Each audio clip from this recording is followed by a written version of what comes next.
Guys, today we are going to discuss DPPH antioxidant assay test. Under this, we are going to perform two different antioxidants on DPPH. One will be the standard reference and other will be the sample extracted from the raw material. Now here, before to that, we will understand what is DPPH. DPPH is a common abbreviation for the organic chemical compound, that is 2,2-diphenyl 1-picyl hydrazine, or it can be 1,1-diphenyl 2-picyl hydrazine. Both are said to be as the DPPH.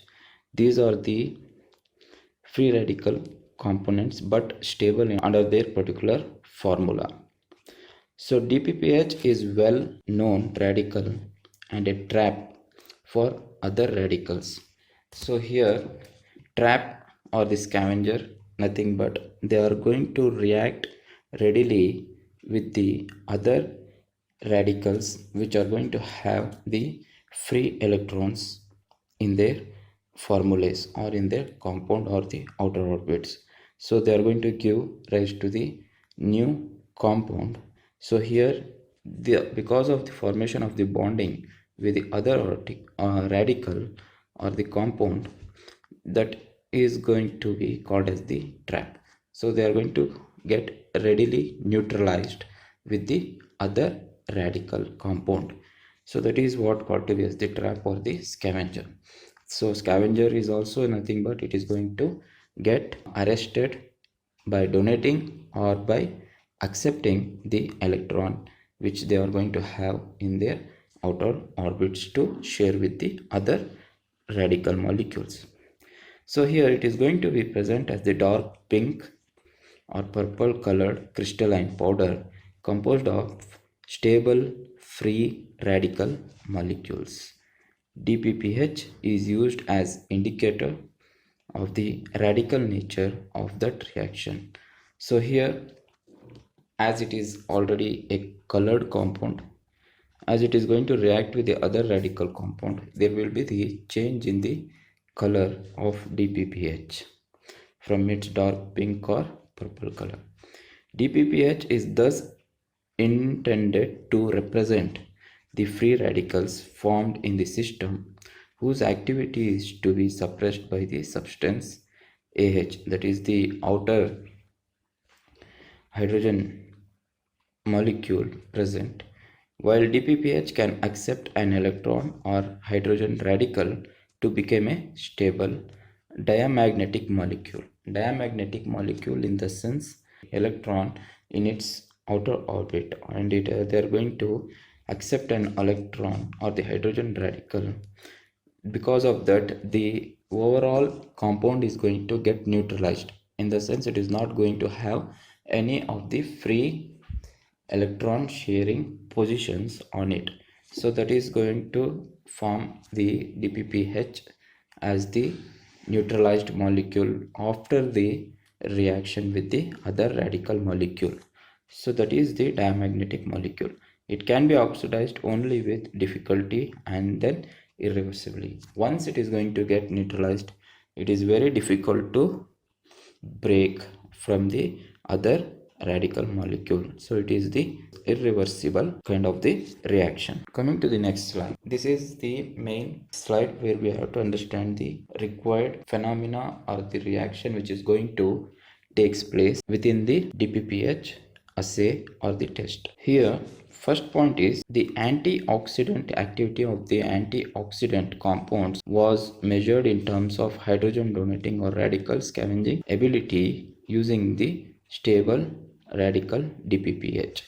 Now here when you're going to speak about the antioxidant activity, you know there are many antioxidants which are present in our body of an organism or the human being. These antioxidants will be responsible to neutralize the free radicals which are formed in our body. They are going to be get circulated all over our body, and they are going to get reacted with the free radicals within our body which are hazardous to cause any of the diseases or organal dysfunctionals or enzymatic break or any kind of the medical symptoms which are going to lead to the any disease or the lethality of the organism. So here these antioxidants activity is to donate or accept the hydrogen or the electron present within them, and they are going to scavenge the free radicals which are present in the system.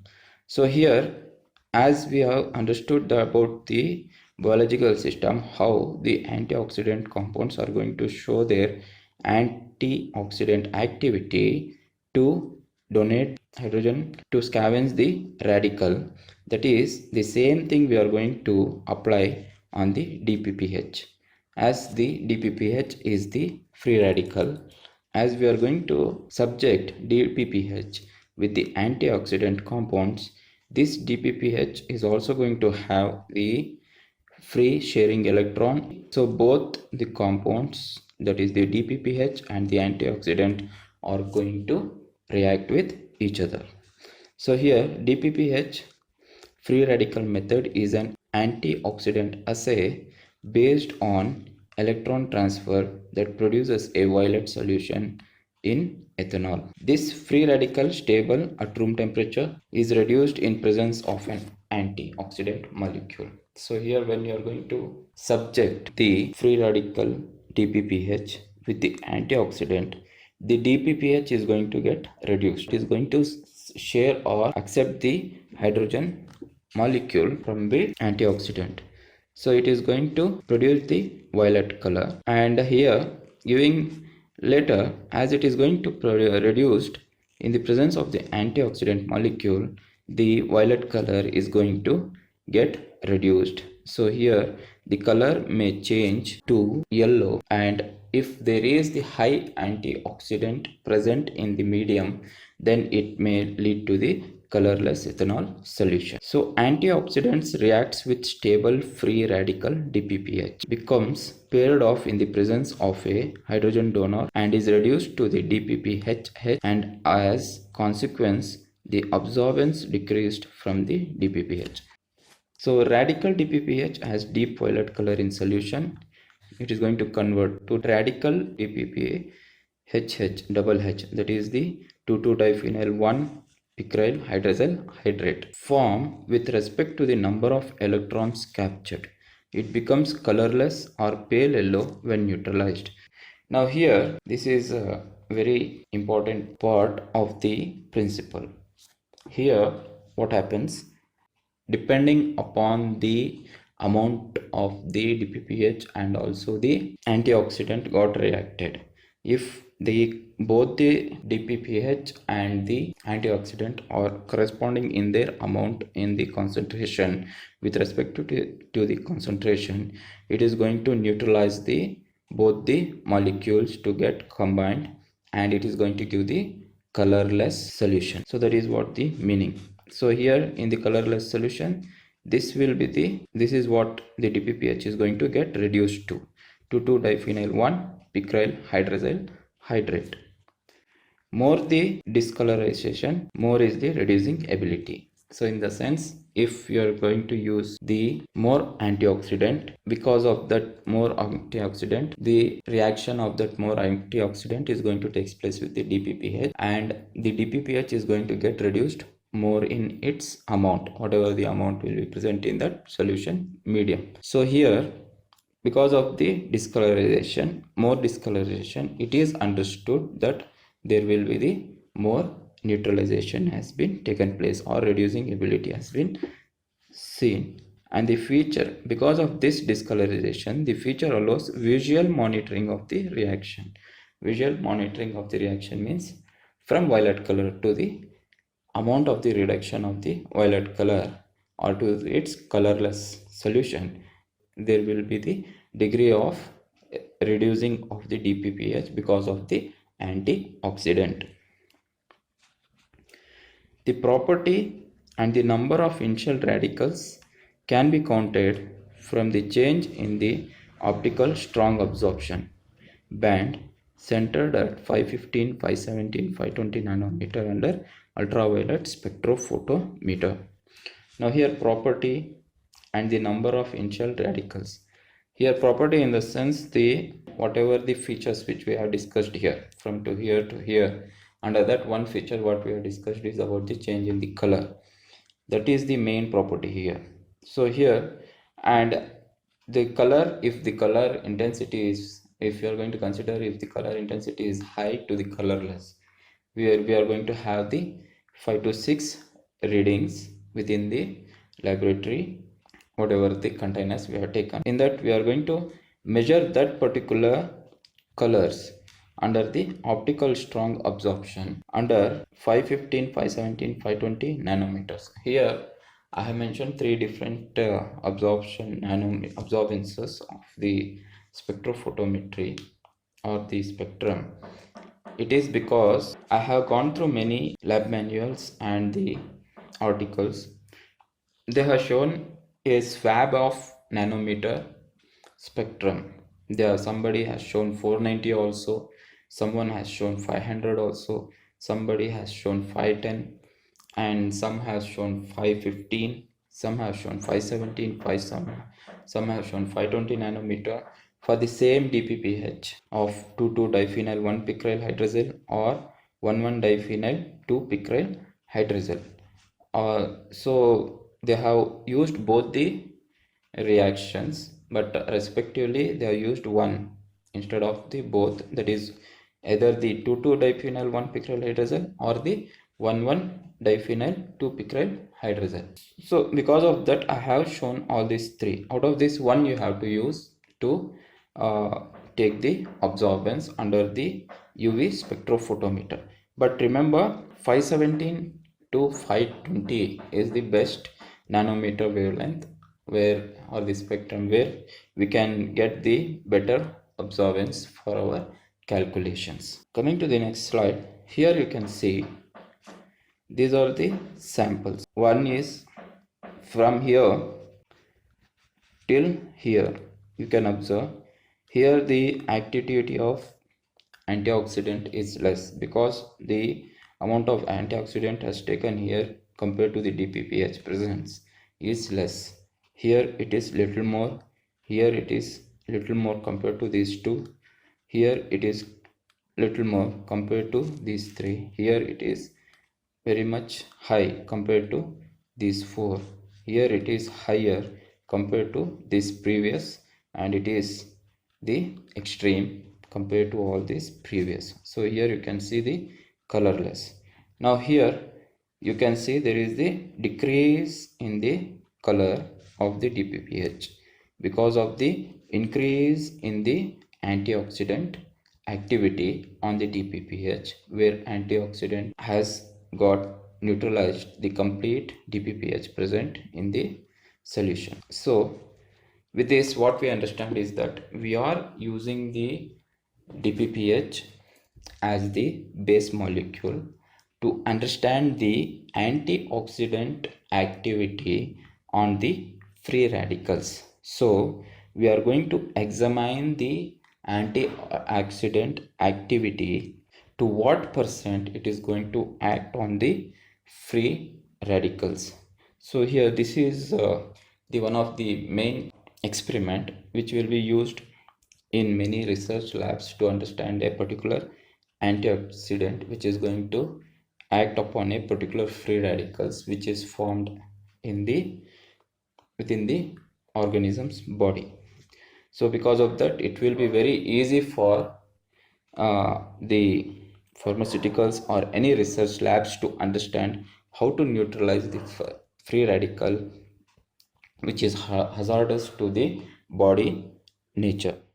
And here I have made two notes, that is this one and also this one. So here this test has been the most accepted model for evaluating the free radical scavenging activity of any new drug. The use of the DPPH assay provides an easy and rapid way to evaluate antioxidants by spectrophotometry. Here you can use UV spectrophotometry, so it can be useful to assess various products at a time. So here in the sense various products, it is nothing but you at the starting I have spoken that there will be a reference and there will be a sample. So here you can use one reference and you can use 10 samples also. So after processing or doing the procedure will remains the same. After doing the procedure, you can take the absorbance of that particular antioxidants and you can evaluate as per the same calculation what we are going to discuss in the later slides. So that is what the meaning of here. It is widely accepted form of the test or the assay method for the antioxidant percentage of scavenging. So that we are going to discuss later. Now here a free radical is a molecular species in the sense here every free radical within the body which is going to form, okay, that is going to be very different from the other free radical which is going to be formed. Free radicals will be causing the effect on the body health. So all these free radicals will be capable of having the unpaired electron in their orbital. They are unstable and highly reactive, so they can react with any of the other component. So if they are going to accept the electron from any of the non-oxidant antioxidant source, it is going to cause the a deep concern over the health of the individual. So because of the presence of the antioxidants, they are going to form the bond, and these antioxidants are going to neutralize these free radicals and they are going to be removed from your body. So here the antioxidants can be like vitamin C, vitamin E and vitamin K. So like this many form of the antioxidants are present in your body, where you are going to take them through the source of the food. So those are going to circulate in your blood system and they are going to cause this trapping or scavenging of these free radicals and they are going to remove. So here this free radical in this experiment is the DPPH, where we are going to study the reaction between the DPPH and the antioxidant. So coming to the next slide, this will be the formula. So here this is the precise one where you are going to see the DPPH. This is the DPPH, where it is going to have the here the free suspended electron, where it is going to react with the free radical and the free radical is going to attach here this position. Here you can see after reaction. So this is going to form the DPPH. So here it is going to accept the hydrogen and it is going to form. Now here it is the elaborated form. 2 DPPH radicals into 2. This is the single as the diagram. It is the 2x. It is going to react with alpha glucopyranosyl L-ascorbic acid. So this is the antioxidant. It is going to react and it is going to react here, you can see. So here it is going to be given with the hydrogen molecule, you can see here, and this particular ascorbic acid is going to react at this position, and here there will be the hydrogen molecule given, where it is going to get neutralized. So it has become the diamagnetic molecule. So it is going to get neutralized and this particular antioxidant has got scavenged or trapped this DPPH. If you are going to call both as the radicals, that is the even the antioxidant and the DPPH, both have trapped each other. But when you are going to give the further calculations, here scavenging activity is considered with the antioxidant, because within the body these antioxidants are going to trap or scavenge the free radicals, like this how it has been trapped this particular DPPH, and it is going to remove from your body. Further they are going to react and form other terminal compounds where DPPH radical is going to get moderated. So here, but we have understood how this particular ascorbic acid is going to react with the DPPH. In the same way, the other form of the antioxidants will be having their other form of the bonding nature by giving the hydrogen or sharing the electron which is present in the atomic orbital. So here you can see a note that is, this test has been most accepted model evaluating the free radical scavenging activity of any new drug. That is what. So the use of the DPPH assay provides an easy and rapid way to evaluate antioxidants. So antioxidant by spectrophotometry, 3 to 4 different nanometers, but approximately 520 and 517 are the accurate ones which has been used in the many research papers. So it can be useful to access various products at a time. So these are the two notes which are very important. Again, now here these are the preparations of solutions and materials required. So here we are going to prepare a sample stock solution. For that we are going to take 1 milligram of the powdered or extracted sample and dissolve it in 25 ml of 99% methanol in a conical flask. So samples are always dissolved. Let it be the references like the vitamin C, vitamin E or vitamin K you take. Those are the references because we already know those are the standard antioxidants. When you are going to consider the raw material or the sample from where we are going to extract some sample and we are going to conduct the antioxidant assay, there we are going to consider the whatever the amount of the sample we have taken, not like whatever the ready-made sample like ascorbic acid or vitamin E or K which are present in the lab, where we are going to have the containers with a particular molecular weight and we are going to weigh those and we are going to dissolve directly. But here it is not so. There we are going to take 1 mg here in raw material sample in or 25 ml of the 99% methanol. Methanol is the common solvent which is taken both for the sample and also the reference. So here 1 mg of the powdered in the sense, if you are already taken the sample and you have homogenized it with the methanol and you are going to further extract it through the lab procedures like the any of the lab procedures like the extracting conventional lab procedures, and you are going to dry and preserve. If not, if you are going to take the sample and dissolve it in 25 ml of 99% of methanol in a conical flask, now again you are going to place this conical flask in shaking water bath. Here dissolving in the sense, you are going to take any of the leaf matter of the plant and you are going to homogenize it and you are going to take it in the conical flask and you are going to keep it in the shaking water bath at room temperature with 100 rpm for 2.5 hours. It may be reduced depending upon, but here keeping it for a longer time, it will be good that the sample will get dissolved better within the methanol, and add it into the centrifuge tubes. So further you have to centrifuge those raw materials at 6000 to 8000 rpm for 15 minutes. After centrifugation, take the tubes and filter the supernatant through a filter paper.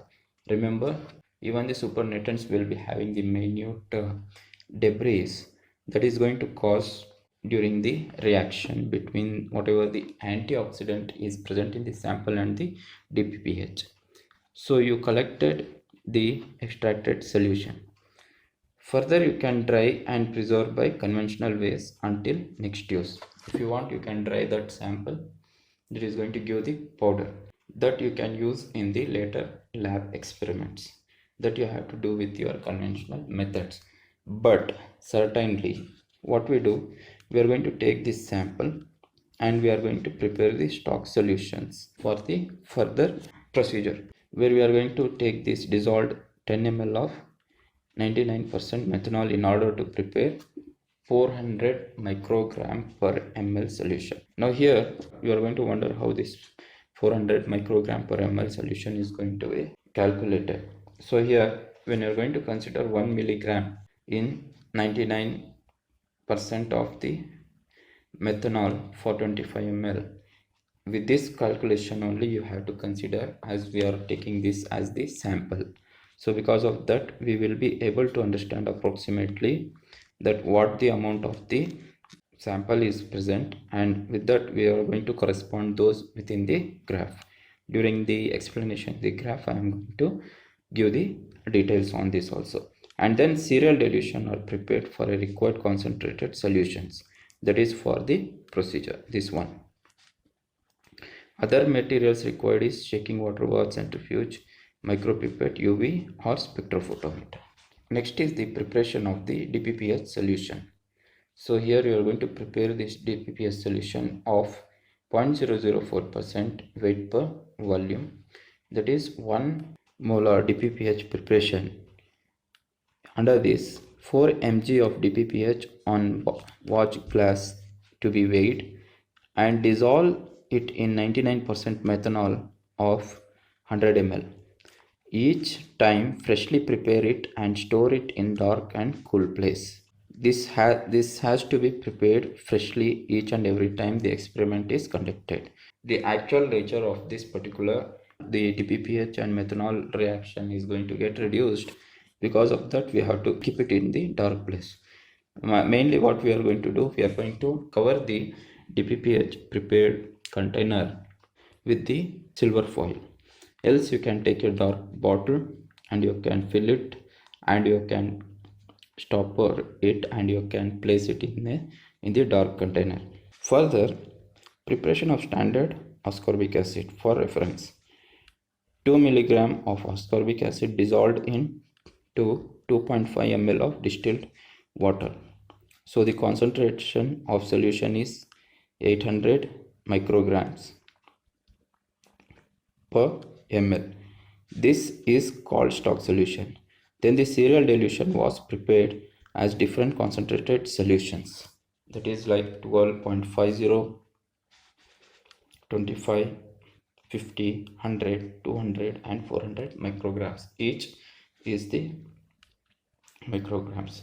In the same way, from here also you are going to collect the stock solution and you are going to prepare the different concentration as similar, which is approximately 12.5, 25, 50, 100, 200 and 400 microgram. Further is preparation of control. 3 ml DPPH solution is nothing but from here you are going to take it and you are going to use as a negative control. The blank for the solution is the ethanol, you are going to use it. Note, 1 milligram of standard sample is equal to 1000 micrograms of standard sample. So here when you are going to consider this, with the help of this you are going to calculate this micrograms for the procedure even here.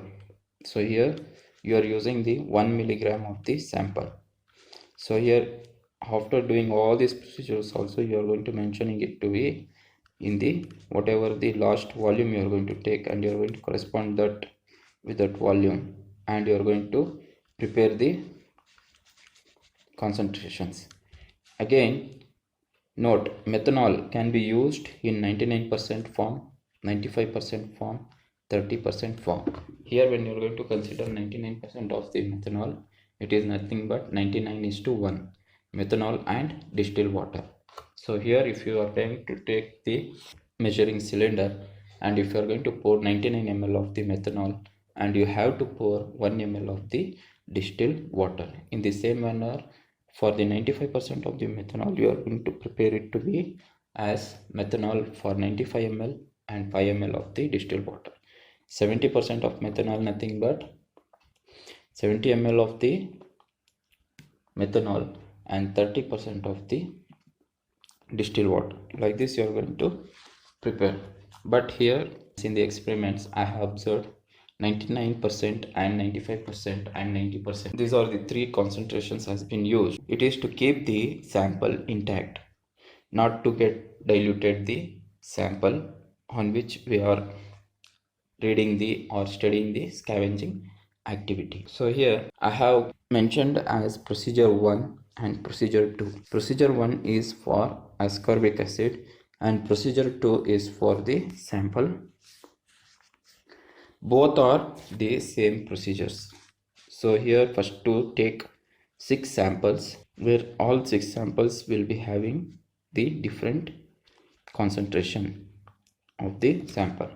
So here we are taking the ascorbic acid, and here we are taking the sample extract stock solution. Even here there will be the 6 test tubes. Here also there will be the 6 test tubes. No need to have test tubes only, you can have volumetric flasks also.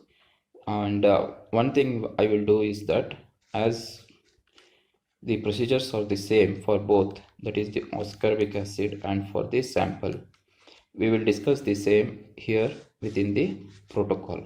So before to that, we will know that there is a note, that is minimum samples should be 6. Let it be for the reference, let it be for the sample. So minimum samples should be 6. Lesser to that, you will not be able to understand the scavenging activity of the antioxidant on the free radical. So here minimum 6 sample. Let it be you take one reference and many antioxidants also. You should have 6 samples to get the exact scavenging percentage. So this is what. So here we will discuss this particular protocol. So here you be very careful with the headings, that the headings are very different from your other experiments. The first heading is standard ascorbic acid series in ml. So here 1 2 3 4 5 6 and the blank. Sample extract solution in ml 1 2 3 4 5 6 and the blank. So here blank is nothing but the 99% methanol.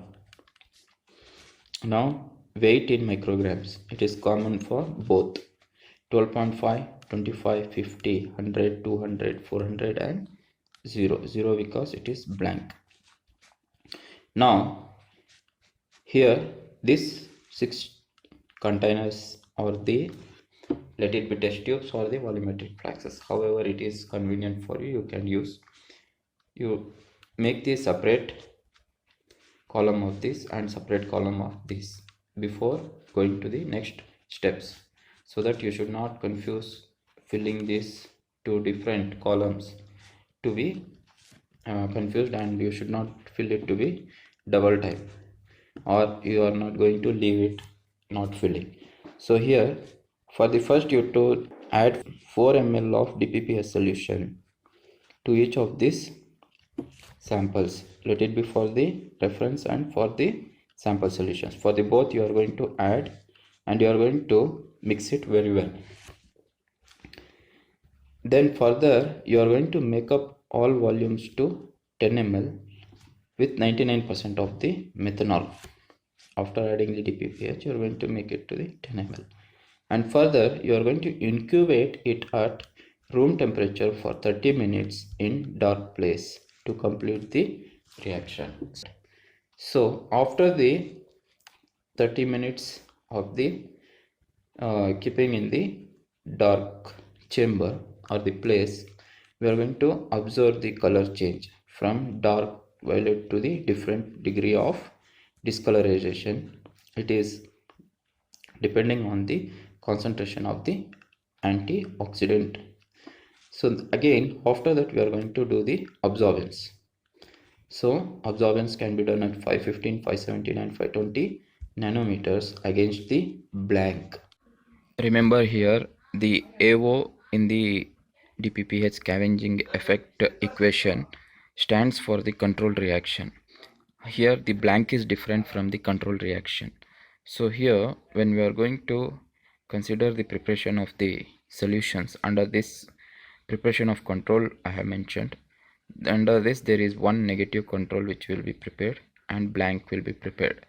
Blank is to set the absorbance at 0 and negative control is the one where you are going to take the DPPH with ethanol, where it is going to be having the complete DPPH absorbance, that is going to act as the control. So with the help of this control reaction, where we are going to consider that value to be as the AO. So be clear with this particular point. Because of that you are going to get the highest 1.08 for this blank, and for this you are going to get 0.589. so here this is going to be the difference. And further you are going to get these readings at 520 nanometer, and these readings for the sample and these readings for the ascorbic acid. Now here, when you are going to subject these readings within this DPPH scavenging activity effect equation, this equation is the same here what we have depicted. AO is nothing but it is the A0, that is AO is nothing but blank absorbance.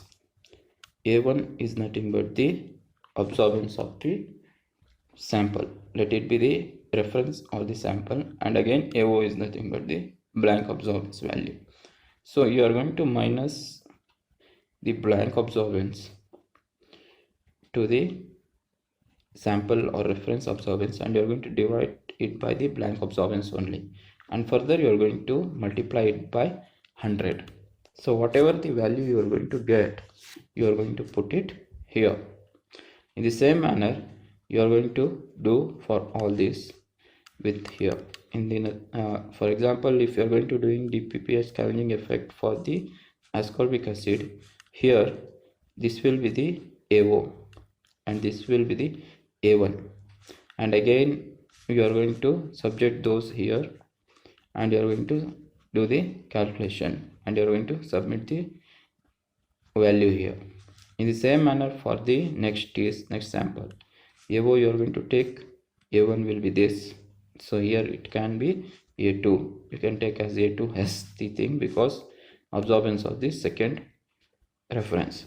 So like this, A3, A4, A5, A6 samples, all this will be observed. And further for this also you are going to do the same. You are going to subject the AO minus of A1 here and divided by AO into 100, and value again the value, and it will be the null. Further these values are going to be subjected into the graph.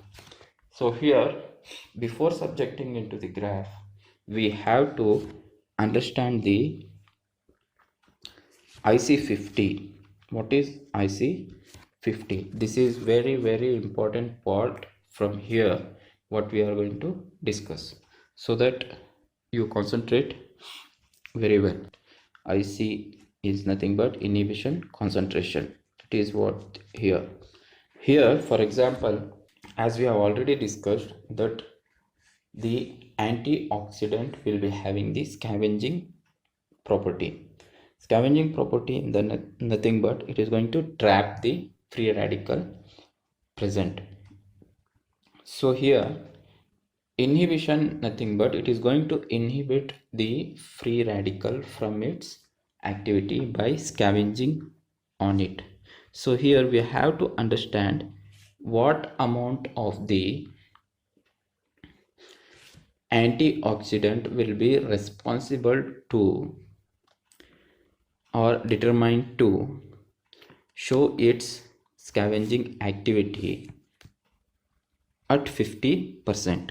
For example, if there is a particular amount of the free radical within the medium, if that free radical has to be neutralized by doing this 50% of the scavenging activity, so there should be some amount of the antioxidant supplied within the medium, so that the free radical has to be neutralized up to the 50% by this antioxidant. That is what the meaning. The percentage scavenging activity at different concentrations were determined, and the inhibition concentration 50 value of the extracts was compared with that of ascorbic acid, which was used as the standard.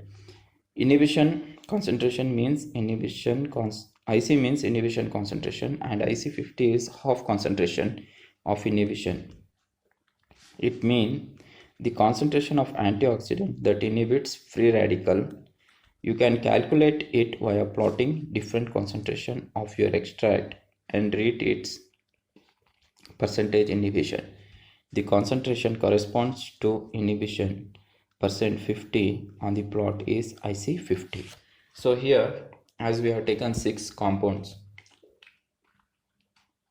these 6 compounds will be having the percentage of the scavenging activity, and we are going to substitute those 6 compounds in the graph. In that we are going to do some calculations. So these 6 compounds are going to get started from 0 to 100% of the scavenging activity. Out of that we are going to do the calculation for the IC50, whatever the formula we have shown here. Corresponding to that formula we are going to do the calculation of IC50, and we are going to rate the particular amount of the antioxidant is required for the 50% of the inhibition of the free radical. That is what the meaning. Even here also the same has been explained. You can go through. Before subjecting the values to the graph, we will understand some basics which is required to understand the graph further, and why we have to do this. That is also we are going to understand.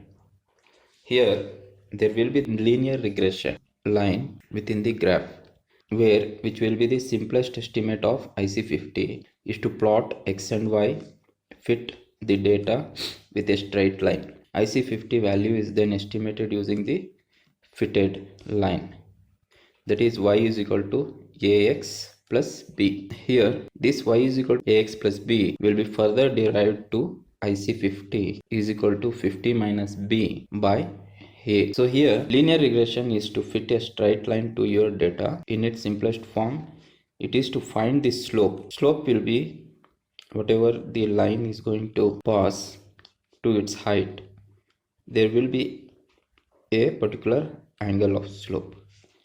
That is to find the slope a and the intercept. Intercept is going to form here in the y axis for fitting your data. So y corresponds to a into x plus b. Here x and y are one-dimensional data arrays. So here x is the single dimensional data array and y is the other dimensional data array, where y is percentage of inhibition. Here y corresponds to the percentage of inhibition and x corresponds to the concentration or quantity of sample added here. So y will be having the different grades of percentage from 0 to 100. Y will be having the different concentrations of the antioxidant used within the samples or the reference. If y corresponds to a into x plus b is a good fit, then x can be used to predict or explain y. So here out of this x and y, one has to be identified, but here we cannot identify the x because it is the swab of the concentration. Out of that we cannot identify a particular concentration, and we can say that it is the 50% required concentration to make the to consider it to be as the inhibition concentration. But we can use y to be as the constant by substituting the 50% into it, and we can derive that particular formula to be as the IC50 is equal to 50 minus of b by a. Here how it goes means, here at x we are going to put IC50. At Y we are going to subject 50%. So here what will happen, this 50%, this B is going to be transferred here. So here we are going to take the B and we are going to be shifted here. So 50 minus of B, it is going to form 50 minus of B here, and this A is going to go to the denominator. So because of that, IC50 is going to become 50 minus of B of A.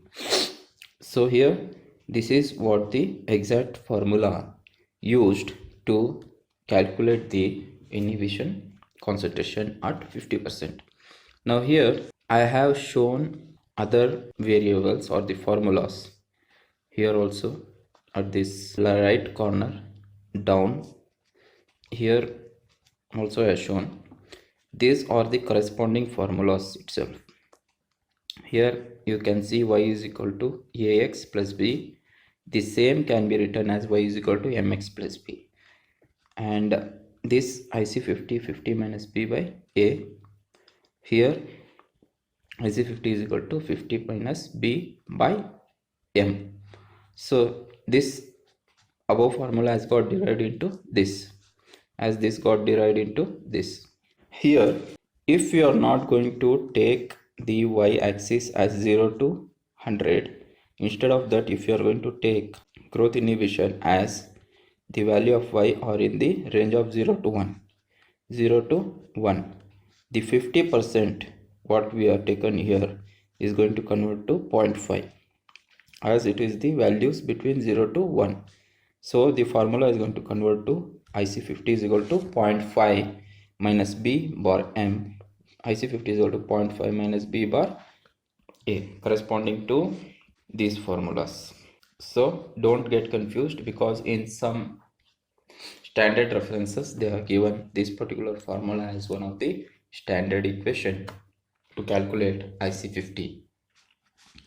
As the y-axis is going to have 0 to 100% in our calculations, we have got shifted this 0.5 to 50%. There is no need to worry further. If anybody is having the doubt of the definitions, here is a definition. Linear regression is a common statistical data analysis technique is used to determine the extent to which there is a linear relationship between the dependent variable and one or more independent variable. Dependent variable is the scavenging percentage. Independent is the different concentrations. Percentage is always dependent because it will be calculated by keeping the some variable which is differing or swapping.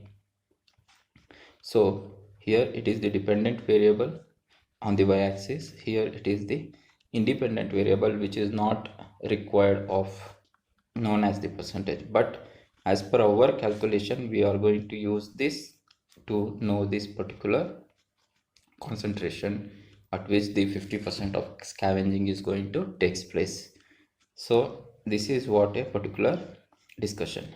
And one more thing, do not break your head about how to calculate the slope and all, because there are many formulas get included within your experiment. Then it will be very hectic for you to follow up the experiment and give a particular what you called exam in your labs.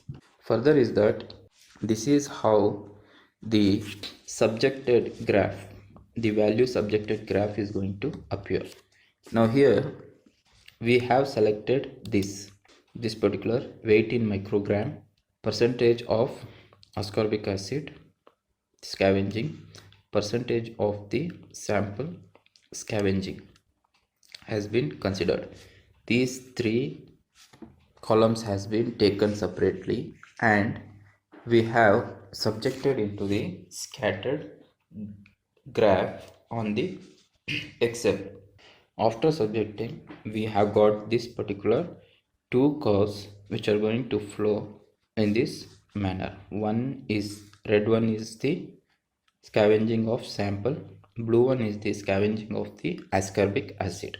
Now further we have subjected the scavenging of sample for linear regression.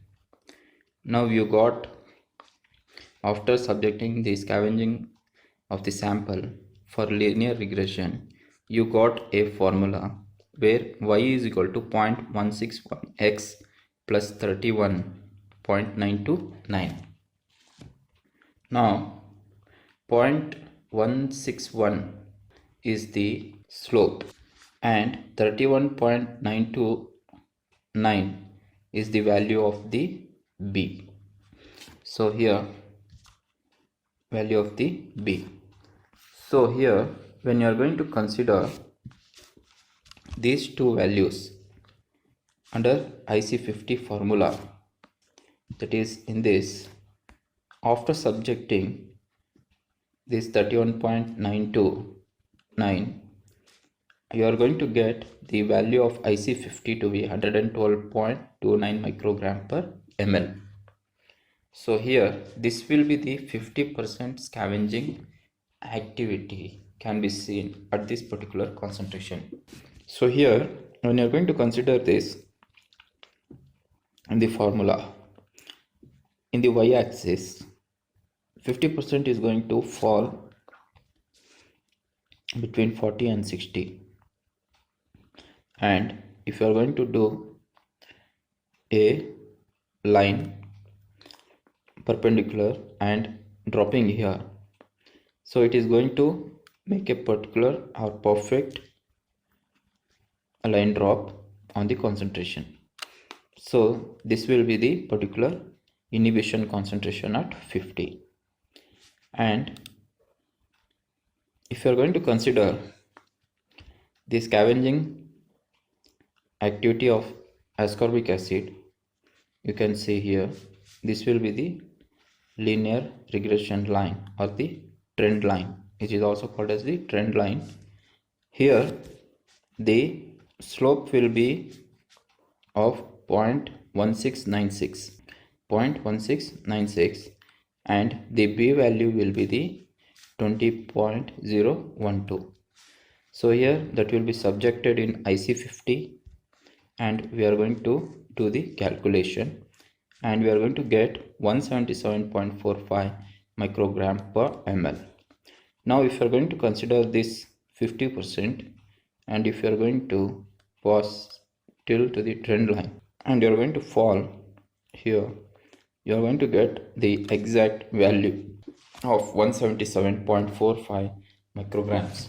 So this is how the ascorbic acid has shown the inhibition concentration of the 177.45 microgram per ml. Further we are going to tabulate these values to understand the assay, how it has been taken place. IC50 value assay method is DPPH scavenging assay.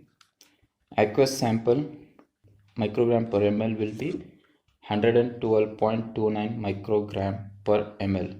This is what the amount of the antioxidant of the aqueous sample is required to inhibit the radical. So this is what the actual scavenging or the inhibition concentration of this particular antioxidant sample. For ascorbic acid it will be 177.45 micrograms per ml for the 50% inhibition concentration. So here this is what the result. Now we will understand how to create the graph. As I said in the previous slides that weight in micrograms has to be selected and the scavenging activity of the ascorbic acid, scavenging activity of the sample, all the three has to be selected. Okay, all the three has to be selected and you should go to the insert option and you should go to the scatter graph and you should select this particular option. Once you click, you are going to get this particular graph. After that, and these graphs, curves and these two are automatically seen. But here these headings or the titles may appear or not. You have to look after that and you have to do the edits. In the next slide, you have to add the trend line. For that, you have to click on this particular data dots of any of the curve. So here what you are going to do, you are going to left click on this dot. After that, left click, you should not move the cursor, you have to do the right click and you are going to drag the arrow on this option, add trend line. After that, you are going to get a pop-up. In that, there will be the selection of the linear line, and you should not do any changes here. You should go to these two boxes and you are going to select it and you are going to close. After that, you are going to observe this particular value. So here you have to do this add trend line selection twice for two different curves. So here one more tip what I want to give is that once you are going to make this graph, I mean in the first sheet you are going to create this graph and open the second sheet. First sheet you are going to copy this graph and paste it in the second sheet. So in the second sheet you do this add trend line for one of the either the reference or the sample, any one you do it, and you are going to keep these values here itself and you are going to take sheet 3 and you are going to copy that fresh graph from the sheet 1 and you are going to do the add trend line and you are going to do these things and you are going to keep the values separate. So it will be very easy for you to do the calculations for IC50 and to read it very clearly. If you do both the trend lines here itself, they are going to confuse you to understand the values what you have got for the linear regression. So it will be very difficult for you to understand further. So this is how you are going to do the DPPH antioxidant assay or the test. I hope I have given very clear information. If you guys have any doubts, you can come to me in the comment box and ask me the questions so that if I have gone anywhere wrong, I can clear you the things.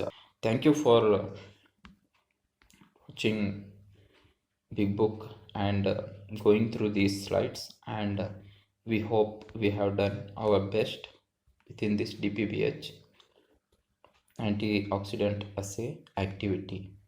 We have gone through many research papers and we have gone through many lab manuals, but we have come across many types of calculations which are higher end, but we thought this will be the better option to put across to you as the students, and it will be helpful for you to execute in the exams. Hope and be very careful that exams should be supplemented with the computers so that you will be able to give the values after calculation on the Excel sheet. Thank you very much, and be tuned to Big Book and spread the message among your friends and other students of the other colleges. Thank you guys. Hope we have met the DPPH antioxidant assay test.